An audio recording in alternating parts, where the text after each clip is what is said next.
Hello guys, habang kumakain ako, magre-real talk nga din ako. Para to sa mga sa atin na nagsisimula pa lang na magpadami ng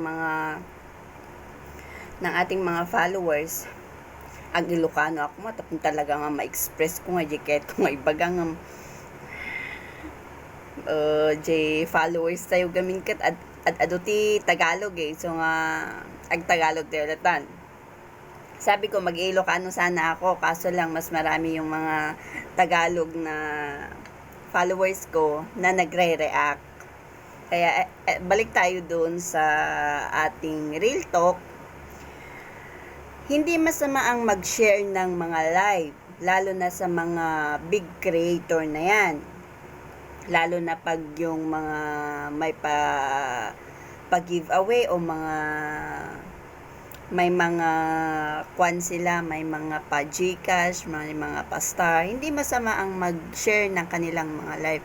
Pero ang masasabi ko, wag nyong stuck sa wall nyo. Kasi once na may magfa-follow sa inyo at titignan yung mga reels nyo o mga videos nyo, ang makikita nila is yung mga shared post ninyo. Ang alam nila sa inyo yon. So yun, nag-follow sila, hindi mo alam, iba pala yung finalo nila, hindi ikaw. So ang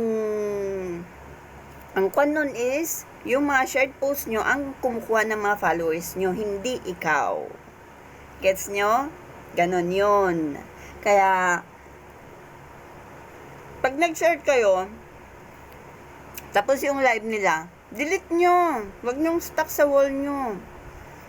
Pati sa mga sinishare nyo na mga reels, kahit stuck nyo ng one day, tapos after one day, delete nyo. Paano naman yung mga reels nyo? Paano naman yung mga videos nyo?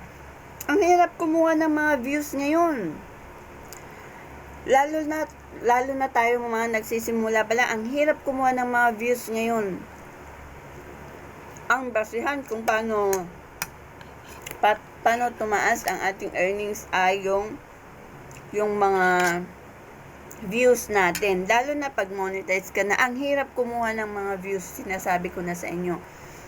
Kaya tayong mga nagsisimula pa lang, tayong magtulungan. Engage tayo sa mga kapwa natin, mga followers. Kasi may mga ibang followers na hindi sila mag-steady sa'yo. Nag-follow sila sa'yo, next day may follow na naman sila. Next day, hindi sila mag-i-stuck sa'yo. Yung iba, oo, meron. May naiiwan pa rin na nakikipag-engage sa inyo. Kaya ang priority nyo is mga reels nyo din.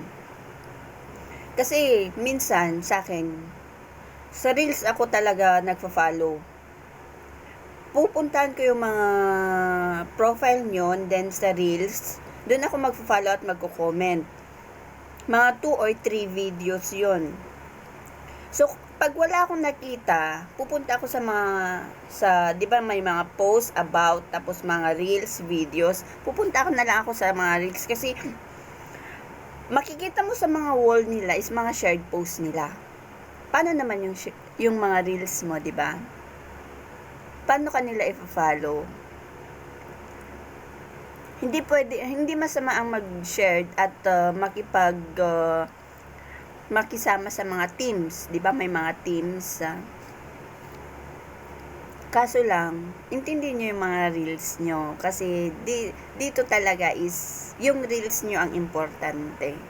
Kayo mismo ang magpaangat sa mga reels nyo. Wag kayong umasa sa mga sinasabi nilang iaangat kita, ganon, isasama kita sa pag-akyat, ganon.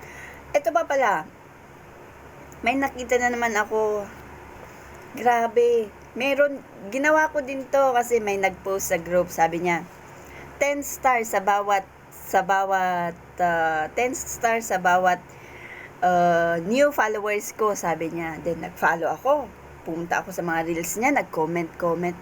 Aba, ilang araw na wala man lang follow back. Kahit follow back man lang, wala. So, wag kayong aasa dun sa mga ganong mga post kasi nagpaparami lang sila ng mga followers, mga views nila. Ganun lang yun. Ang advice ko lang is, mag-shared post din, wag nyong stuck sa wall nyo. Mag-delete din kayo para sa mga reels nyo.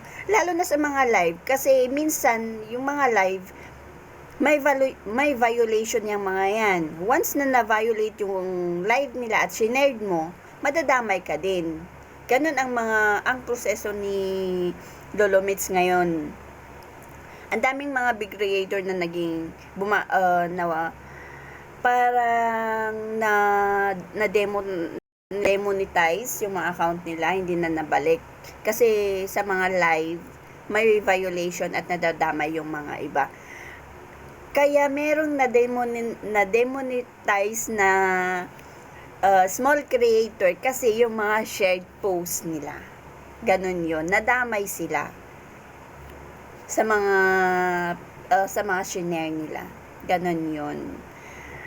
Kaya once na nag-live, natapos yung mga live nila, delete nyo sa wall nyo. Ganun lang yun. Thank you for watching and follow pa more. Thank you. At hindi na ako nakakain. Kakain na ako. Bye-bye.